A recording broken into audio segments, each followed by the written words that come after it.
Assalamualaikum warahmatullahi wabarakatuh. Hai Sobat Ekonomi, bertemu dengan kita lagi pada pertemuan ketiga. Jangan lupa subscribe dan nyalakan lonceng notifikasinya ya. Pada pertemuan lalu kita sudah membahas tentang teori upah. Nah, selanjutnya pada pertemuan ketiga kita akan membahas tentang pengangguran. Berikut ini dua subtopik untuk bahasan di pertemuan kali ini. Yang pertama, pengertian pengangguran, dan yang kedua, jenis-jenis pengangguran. Mari kita simak penjelasan tentang pengangguran. Secara umum, pengertian pengangguran ialah seseorang yang masuk dalam angkatan kerja, yaitu seseorang yang sudah berusia 15-64 tahun dan seseorang tersebut tidak mempunyai pekerjaan atau sedang mencari pekerjaan.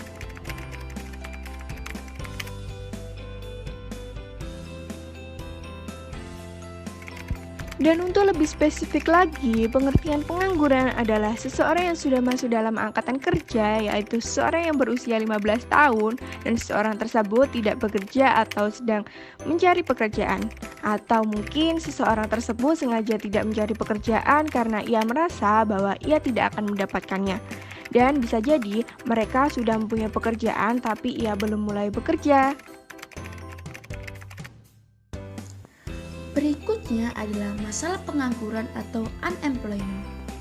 Pengangguran merupakan masalah paling besar dalam ketenagakerjaan Indonesia. Hal ini disebabkan karena tingginya jumlah penduduk Indonesia yang tidak dibarengi dengan kesempatan kerja yang cukup. Selain itu, rendahnya kualitas tenaga kerja dan pertumbuhan ekonomi juga menjadi faktor dalam munculnya masalah pengangguran ini. Berikut adalah jenis-jenis pengangguran. Yang pertama, pengangguran menurut jumlah jam kerja. Pengangguran menurut jumlah jam kerja dibagi lagi menjadi pengangguran terbuka atau open unemployment. Pengangguran terbuka adalah pengangguran yang tidak memiliki pekerjaan. Pengangguran terbuka terjadi karena kurangnya kesempatan kerja yang ada, tidak mau bekerja, atau adanya ketidakcocokan antara lowongan kerja yang ada dengan latar belakang pendidikan. Yang kedua, setengah menganggur atau under unemployment.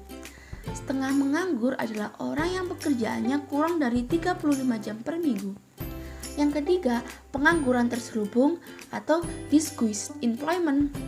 Pengangguran ini terjadi ketika ada tenaga kerja yang tidak bekerja dengan maksimal. Dalam artian, sebenarnya dia bisa melakukan hal yang lebih, tetapi karena tidak dibutuhkan, maka ia menyimpan kemampuannya tersebut. Mari kita simak contoh studi kasus untuk pengangguran terselubung. Dalam pembuatan sebuah mobil-mobilan, dibutuhkan 2 orang pekerja saja. Tetapi karena tidak tega dengan sepupunya yang menganggur, Pak Hasan sebagai pemilik perusahaan menyuruh sepupunya membuat sebuah mobil mainan. Nah, karena sepupu Pak Hasan ini adalah tenaga kerja tambahan orang ketiga, maka dia tidak perlu bekerja secara maksimal. Karena sebenarnya 2 orang saja sudah cukup untuk proses produksi. Dan untuk selanjutnya kita akan membahas tentang jenis-jenis pengangguran berdasarkan penyebabnya. Yang pertama ada pengangguran konjungtural, yang kedua ada pengangguran struktural, dan yang ketiga ada pengangguran musiman, yang keempat ada pengangguran friksional, yang kelima ada pengangguran teknologi, dan yang terakhir ada pengangguran deflasioner. Yang pertama ada pengangguran konjungtural atau siklikal. Pengangguran konjungtural adalah pengangguran yang terkena dampak perubahan dalam perekonomian. Yang utamanya adalah dampak dari permintaan penawaran terhadap suatu barang. Ketika permintaan menurun, maka produksi juga harus dikurangi.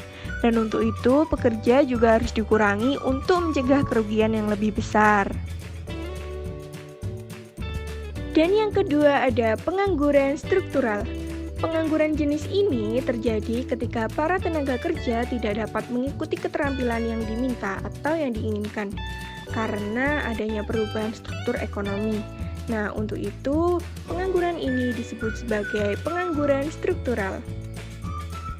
Yang ketiga ada pengangguran musiman. Pengangguran ini terjadi karena adanya perubahan musim. Misalnya para petani, mereka hanya akan bekerja pada saat musim tanam dan musim panen. Akan tetapi setelah itu mereka akan menganggur. Dan inilah yang disebut sebagai pengangguran musiman.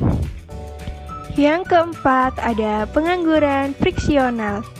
Pengangguran ini terjadi karena adanya sebuah kesulitan, yaitu dalam mempertemukan pencari kerja dengan lowongan pekerjaan.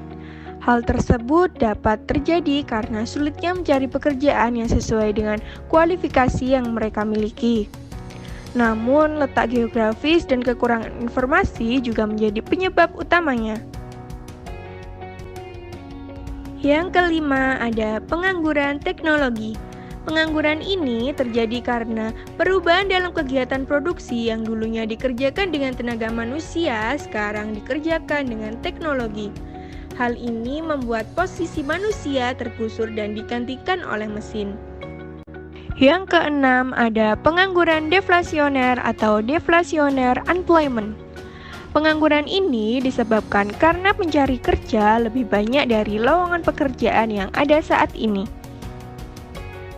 Dan setelah pembahasan materi pada pertemuan kali ini, Sobat Ekonomi bisa mencoba mengerjakan soal di link kuesioner yang sudah kami sediakan. Dan kami juga sudah mencantumkan link kuesioner di deskripsi video ini. Terima kasih dan semoga bermanfaat. Dan jangan lupa like, comment, and subscribe. Wassalamualaikum warahmatullahi wabarakatuh.